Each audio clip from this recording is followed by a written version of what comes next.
Moverse y lo comparte todo. CNT, conectémonos más. Fin de espacio promocional y publicitario. Con toda la fidelidad, con toda la fidelidad. Un manejo informativo solvente. Democracia. Estamos de regreso ya y en contacto con el escritor y periodista Jorge Ortiz. Jorge, bienvenido, muchísimas gracias por acompañarnos y le queremos plantear esta coyuntura electoral. Se están ya, inscribiendo definitivamente los candidatos. Tenemos esta sentencia y estas ideas de poder, no sé, ¿tenemos algún problema de comunicación? Bueno, le decía Jorge, bienvenido, muchísimas gracias. No sé si nos está escuchando ahí y le planteaba el contexto con la sentencia, con la inscripción de candidatos. ¿Me escucha, Jorge? No, se nos está... No sé si vía telefónica. Jorge está en el Zoom y en Democracia TV nos está observando, pero intentamos tener hoy sí hemos tenido dificultades de comunicación. No sé si ya estamos ahí. En todo caso, lo que le queremos plantear a Jorge es esta primera visión. Ya hay candidatos, hay una sentencia. Esta coyuntura política, ¿qué nomás puede tener como resultados? Jorge, bienvenido, buenos días. Se volvió a colgar. Intentemos de alguna manera telefónicamente, si no podemos con telefónicamente, ¿no? Le vamos a llamar a Jorge. En todo caso, decíamos que ya hay una sentencia, hay unas inscripciones de candidatos, unas propuestas electorales. ¿Cuánto puede variar la sentencia? ¿Qué nomás puede ser estas candidaturas y estas opciones que nos presentan? Jorge, no sé si ahora sí ya me escucha. Bienvenido, buenos días. Gracias por la paciencia, Jorge. No, al contrario, gracias por la invitación. Bueno, le decía que la sentencia, las inscripciones de los candidatos, esta utilización, Jorge, de las encuestas y de algunas 6 o 7 encuestadoras que parece manejan el expresidente o sus aliados, no solo que a veces ya dicen que ganan en la primera vuelta y estas cosas, y aún no tienen todavía candidatos. ¿Cómo observa el panorama y la coyuntura política, Jorge? Se volvió a ir Francisco, la última parte se volvió a ir el audio, pero entiendo la substancia de la Gracias, Jorge. Ahí estamos. A ver, yo creo que todavía es posible que haya alguna variación en la lista final de candidatos. No está totalmente esclarecido el panorama. Creo, sin embargo, que lo substancial ya está. Es decir, es candidato el señor Guillermo Lasso, y representa un sector, digamos, del centro a la derecha. Está Yacu Pérez como candidato. Entiendo que no va a haber problemas con una inscripción de una nueva candidata a la vicepresidencia. El problema parecería ir, Francisco, y me corrige, por favor, si equivoqué la comprensión de la pregunta, por lo que faltó el audio al final, por el lado del correísmo, ¿no?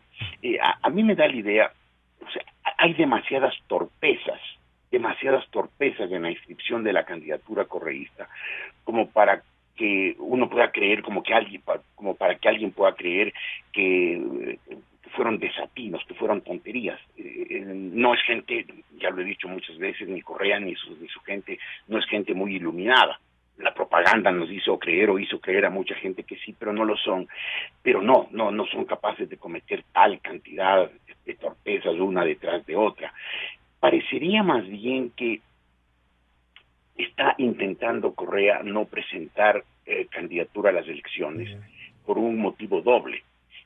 Primero, para victimizarse. Le encanta el papel de víctima, la autocompasión le genera mucho entusiasmo.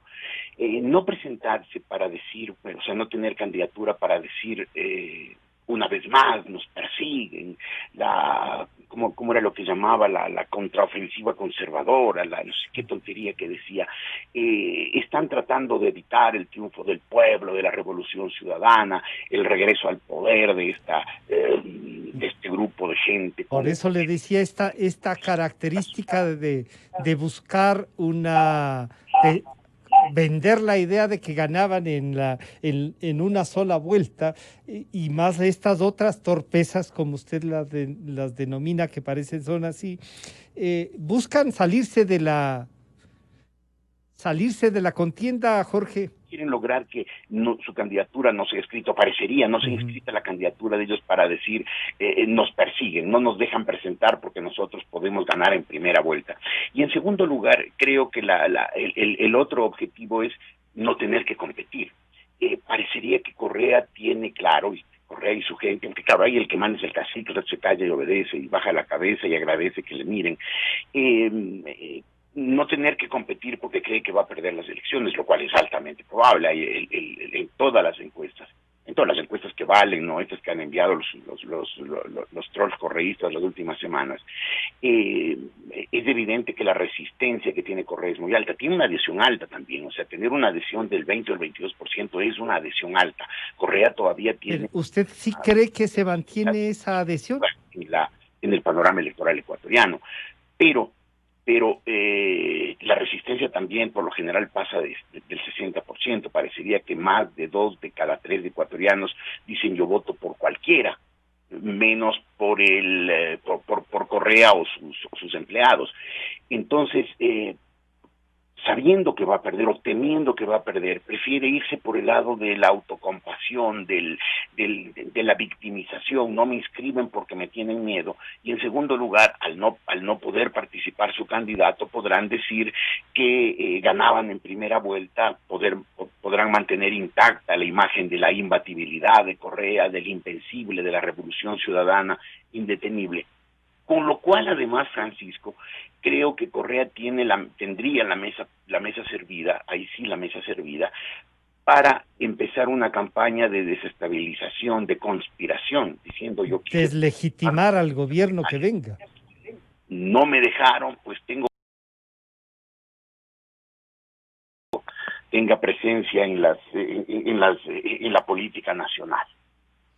Jorge, esta idea que usted nos plantea de la victimización pero esto es entonces un proyecto que va hacia, no voy a ganar las elecciones, no tengo con quién hacerlo, y digamos así, usted sostiene que sí, que le parece que todavía puede haber un 20% de gente que no quiera ver lo que ha pasado y que insista o que tenga intereses por lo que le fue bien en estos 14 años.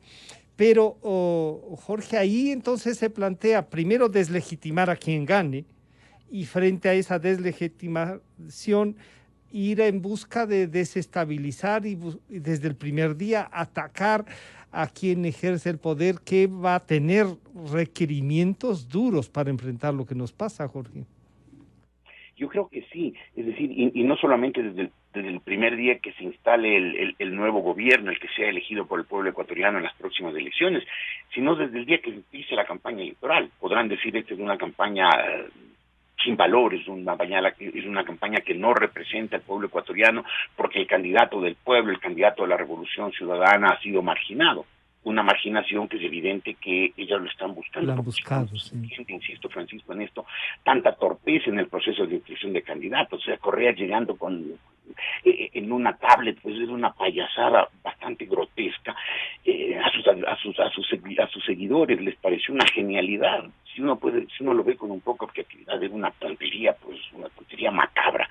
Y yo creo que desde que empiece la campaña, el correísmo intentará deslegitimar todo el proceso. Es decir, este proceso electoral está viciado porque se impidió la participación de la revolución ciudadana. Y después, cuando un presidente sea elegido, deslegitimarlo, decirle no tiene una representación válida porque el proceso fue viciado. Y después, cuando asume el nuevo presidente, decir este gobierno es un gobierno ilegítimo, es un gobierno que no representa la totalidad del pueblo ecuatoriano, porque una parte del pueblo ecuatoriano fue impedida de participar en las elecciones al ser elegidos sus candidatos. Porque es evidente, Francisco, que en el marco legal, en el marco de las instituciones y las leyes, el correísmo no puede participar, está marginado, el correísmo duro, no este señor Chubascal o como se llame, o el señor Arauz, sino el grueso, ¿no? Los correístas prófugos que están o presos de un par y huyendo de la justicia a otros. Ese es el correísmo duro, ese es el núcleo fundamental del correísmo, está marginado. Está. Y entonces, pues, preferirán irse por el otro lado, por el lado de la subversión, por el lado de tumbar las instituciones para volver a la política, porque Correa no concibe la vida sin el poder. Él se considera un enviado de la providencia, él se cree un ser superior que tiene que estar gobernando el país, porque el resto ecuatoriano somos un montón de idiotas que no tenemos ni la capacidad, ni el talento, ni la honestidad, ni la limpieza de alma como para gobernar este país. Él, suma de todas las corrupciones y todas las mentiras, sí se cree un hombre con las virtudes excelsas necesarias para gobernar el país. Jorge, algunas personas han manifestado la idea de que hay que dejarle participar, así textualmente, hay que dejarle participar para que se cuenten con la convicción de lo que ya significan, ¿no es cierto?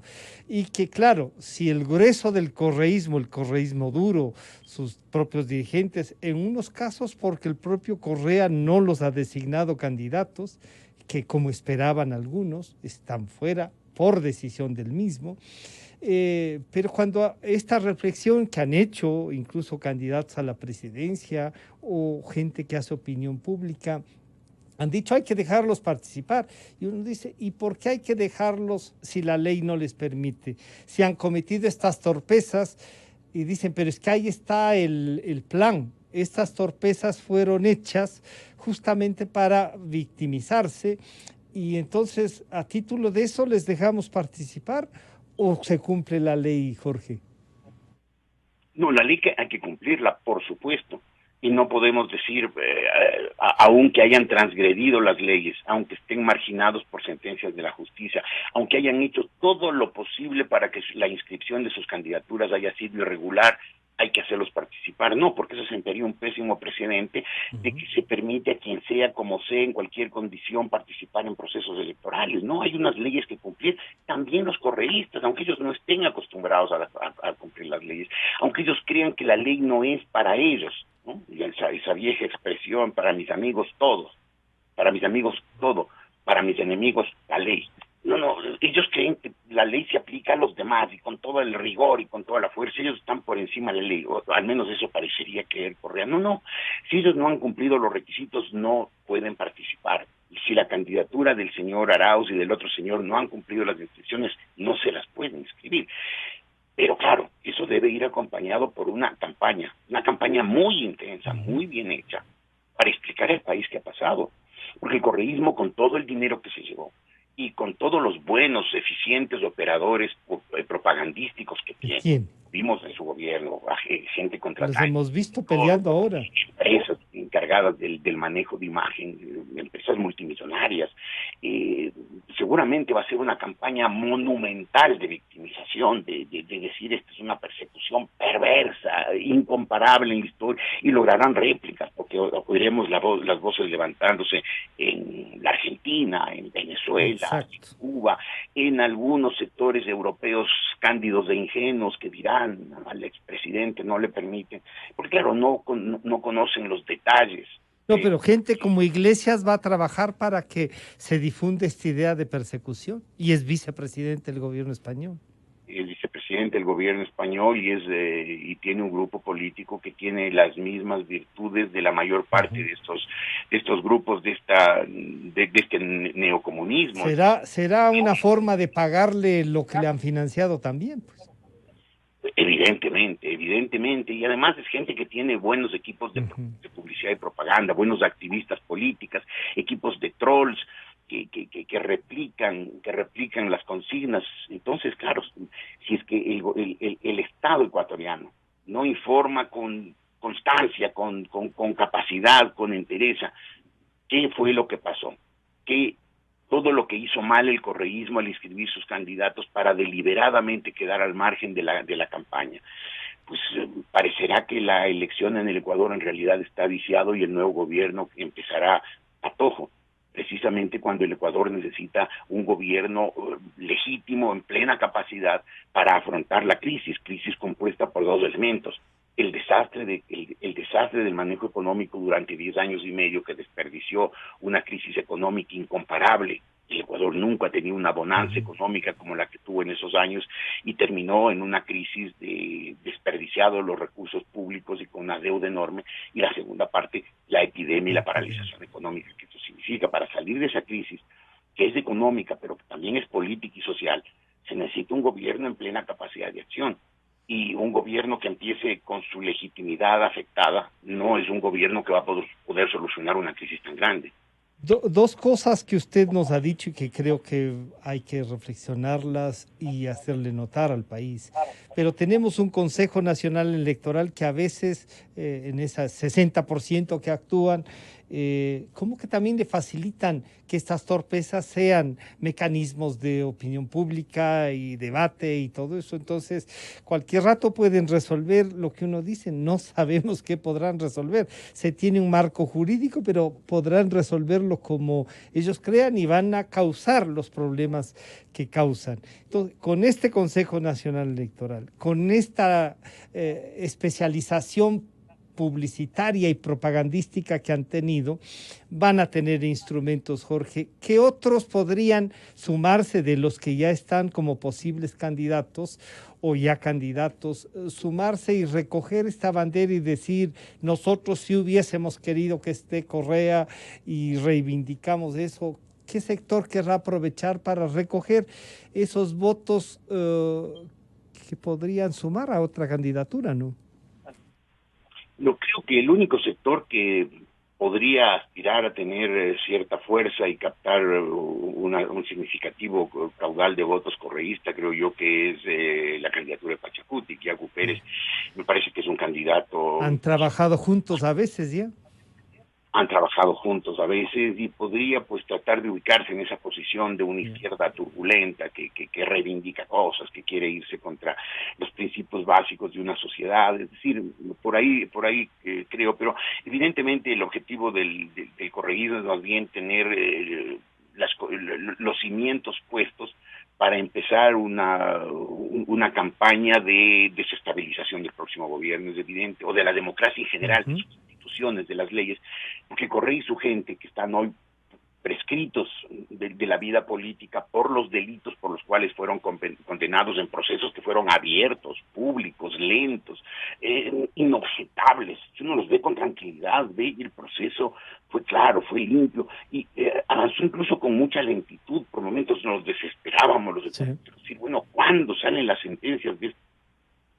Eso es porque se corría el riesgo de llegar a un proceso electoral y que ya no se llegue a una sentencia y que esos crímenes queden en la impunidad. Entonces, ellos van a tratar de tumbar ese proceso, van a tratar de meterle otra vez, usando sus propias palabras, de meterle la mano a la justicia para que Correa y su gente puedan volver con las manos limpias. Y yo creo que este argumento de ellos haber hecho todo lo posible porque su candidatura no reúna las condiciones de inscripción, también explicaría la razón por la cual, que parece difícil de entender de otra manera, para que el señor Correa haya anunciado como candidato a la presidencia a ese señor Arauz, una persona con ninguna trayectoria política, con ninguna experiencia en la gestión pública, más que cuarto de hora de ministro de él, que era como no ser nada, porque los ministros de él no eran nada. Eran ministros, eran amanuenses, eran pásame los papeles.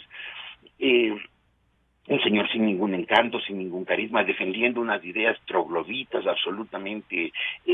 Pero quizá ahí el mensaje era: si es que llega a pasar, yo voy a gobernar, yo soy la figura. O también lo que usted dice, ¿no, Jorge? Era deslegitimar todo y presentar un candidato que se preste justo para todas las torpezas que han hecho. Bueno, cualquiera de los suyos se hubiera prestado a eso, porque ya sabe que son obedientes y no deliberantes.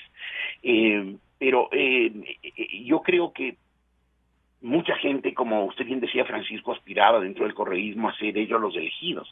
Y en el correísmo había gente que en el nivel básico de mediocridad, que es una de las características del correísmo, pero había unas pocas personas personas que tenían algún mérito, alguna capacidad, y que obviamente deben haber aspirado con toda legitimidad a ser ellos los sucesores. El momento que eligió al señor Arauz, uno puede pensar, ¿y por qué?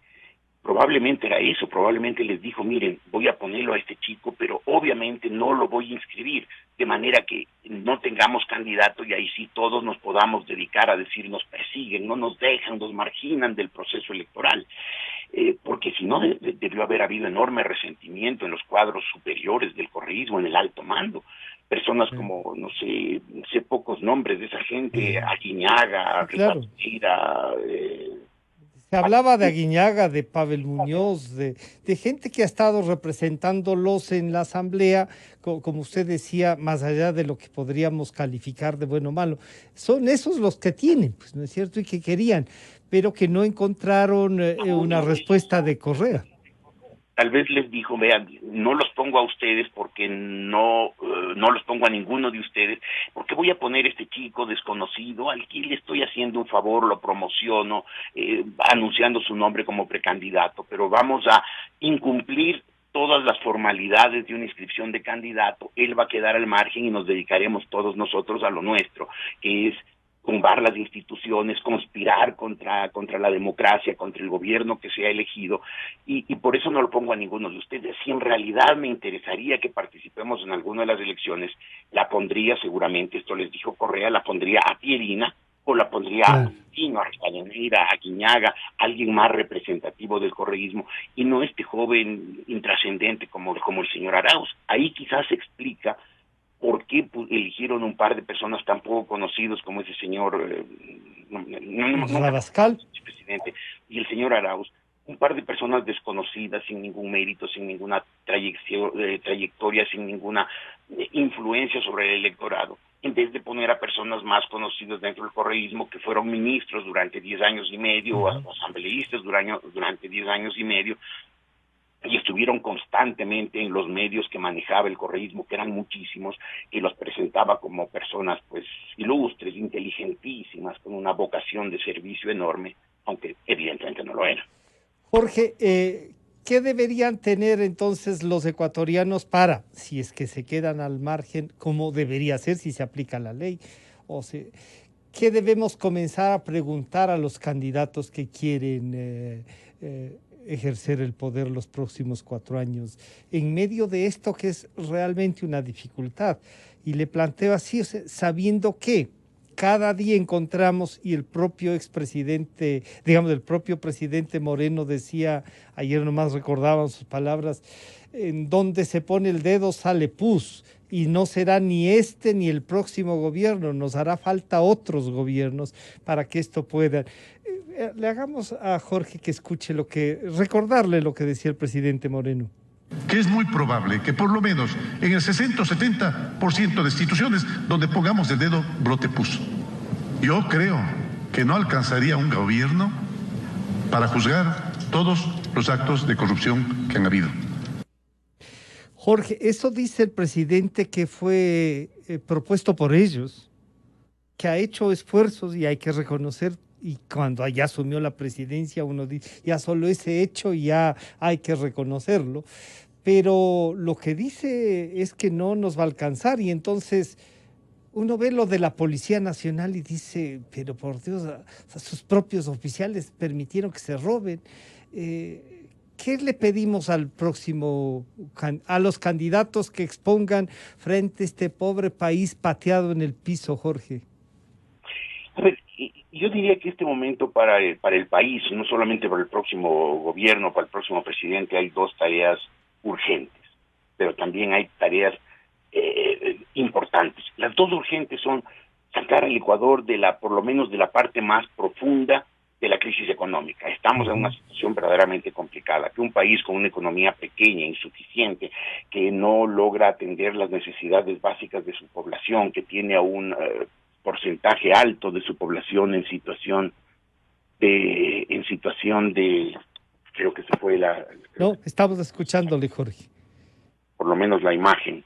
La imagen puede ser que se congeló. Sí, es posible, Jorge, pero le estamos escuchando perfectamente. Perfecto. Ahora. Gracias.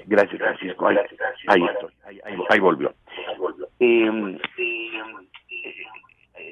un país que tiene una economía que todavía no ha atendido sus necesidades básicas, que debería crecer 6 o 7% anual sostenidamente durante al menos 10 años para llegar a tener una economía más o menos de prosperidad, que atienda por lo menos las necesidades básicas, salud, educación de la gente, de toda la gente, de todos los ecuatorianos.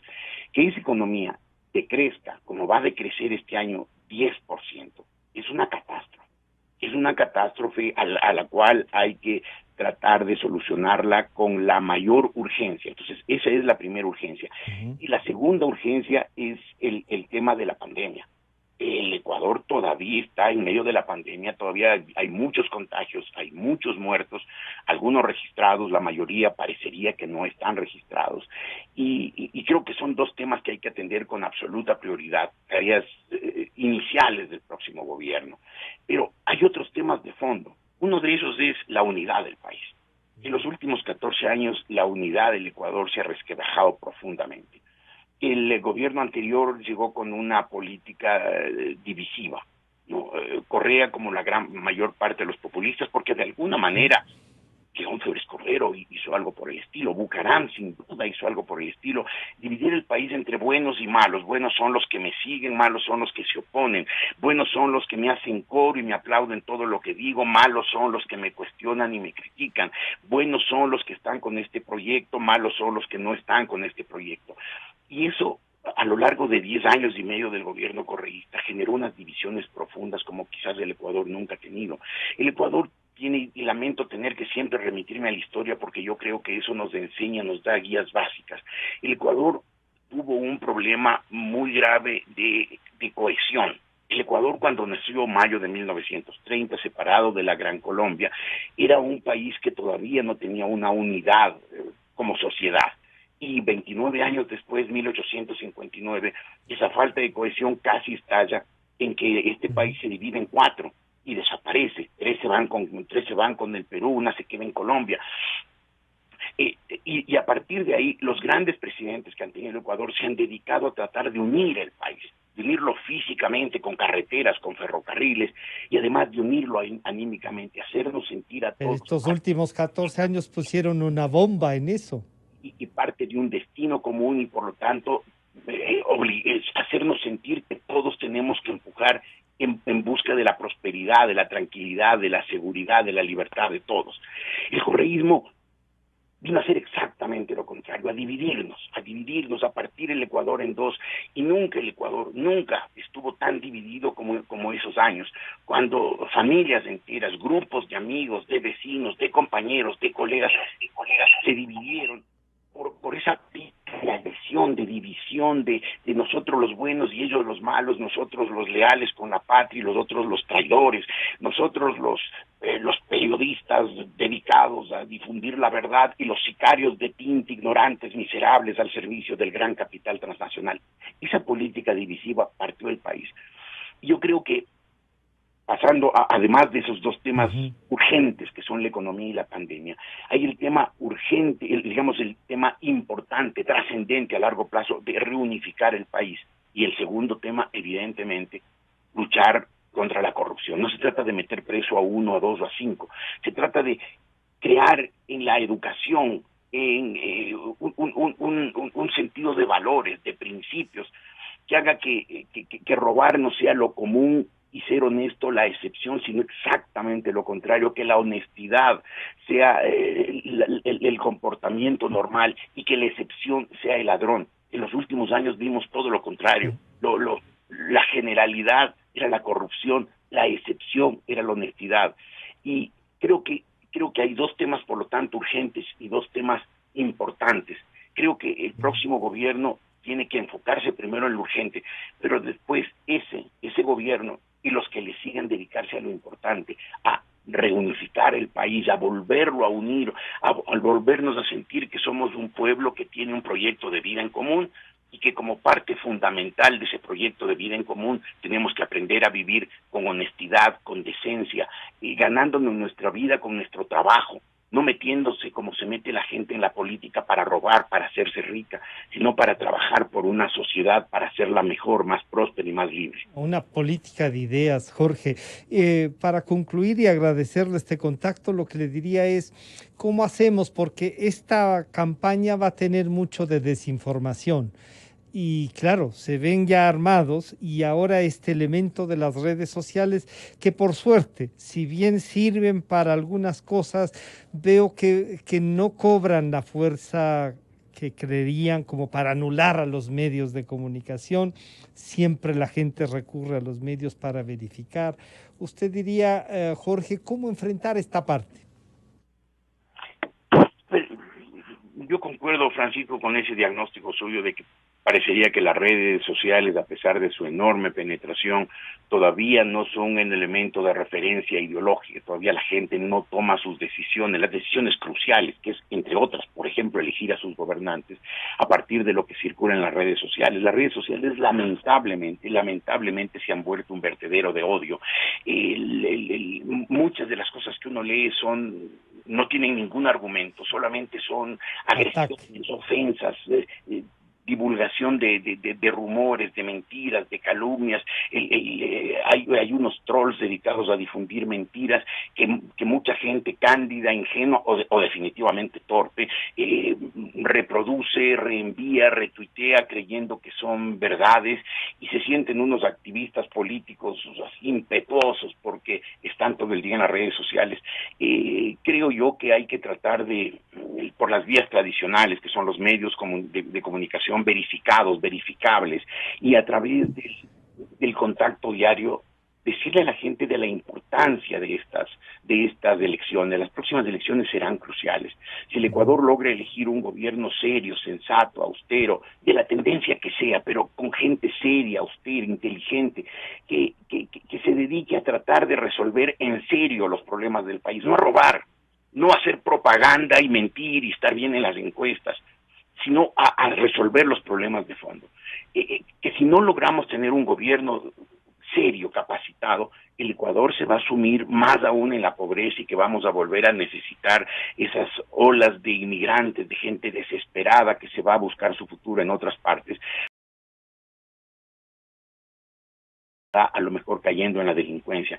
Yo creo que las redes sociales deberían en este momento aparcar un poco su odio, esa vocación que tienen para la ofensa, la calumnia, la repetición de chismes inútiles, y dedicarse a aportar. No todos lo hacen. Hay gente que en las redes sociales difunde análisis profundos, planteamientos serios, aportes para el país. Y no todos estos tuiteros famosos son malos. Hay, por ejemplo, menciono uno, el cuentero de Muisne, ¿no? Yo no estoy en las redes sociales, pero le he pedido a alguien y todo lo que envíe el cuentero de Muisne, que no sé, no tengo la menor idea quién sea, pero yo de él digo que una persona, cuando es inteligente y además tiene sentido del humor, es doblemente inteligente.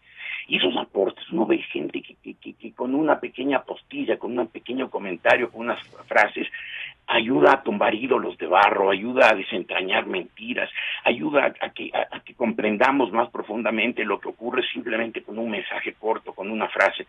Yo creo que hay mucha gente así que puede hacerlo, que debe hacerlo, hoy más que nunca, en vez de dedicarse a caer en el juego de esos radicalismos, de esos populismos que se dedican a usar las redes para el odio. En este momento ya te van a estar mandando, ¿qué le pasa a este viejo desgraciado? Ningún argumento, ninguna razón, ningún aporte, puro odio, puro resentimiento, pura pequeñez de alma. Dejemos eso de lado, hagamos el esfuerzo de de algún momento aportarle al país, de tratar de difundir las cosas buenas que tiene este país, las potencialidades, y a partir de eso rescatar un poco de las virtudes que han hecho del Ecuador una sociedad básicamente pacífica, que ha resistido a todos los esfuerzos de división, excepto al último. En él sí caímos redondo los ecuatorianos. El correísmo intentó dividirnos y lo logró, y fragmentó este país y generó un ambiente de convulsión, de turbulencia. Y hay que recuperarlo entonces. Incluso a ellos que lo coordinaron, porque ellos sembraron vientos y hoy cosecharon tempestades. hicieron del odio el modus operandi de la política, hoy están perseguidos y prófugos por las fechorías que cometieron. Es decir, ese afán de dividir el país, de confrontarlo, les afectó incluso a ellos. Entonces, empezando por ellos, debería haber un cambio de actitud, un renacimiento en nuestra actitud y empezar a pensar en esta sociedad como un conjunto de seres humanos que debe tener un proyecto de vida en común, que debe tener un futuro en común y que es obligación de todos, no solamente un derecho, una obligación de todos, aportar para lograrlo, dejando tanto odio, tanta rivalidad, tanta calumnia aparte, ojalá que para siempre. Jorge, muchísimas gracias. Nos quedamos con este Ecuador posible, con este Ecuador que se visualiza, que tiene caminos, que tiene opciones, que tiene gente. Usted decía, el Ecuador ese en donde podíamos tener diferencias, pero que teníamos también el compromiso de construirlo. Ha estado con nosotros el periodista y escritor Jorge Ortiz. Luego de este corte volvemos con algo más. Calidad. Innovación. Completamente democracia. Inicio de espacio promocional y publicitario. Si algo caracteriza al Ecuador es su diversidad, pero también hay cosas que nos hacen iguales. Todos queremos invertir en nuestro crecimiento. Todos queremos invertir con seguridad. Todos queremos invertir en nuestro respaldo. Todos queremos invertir. Y con el depósito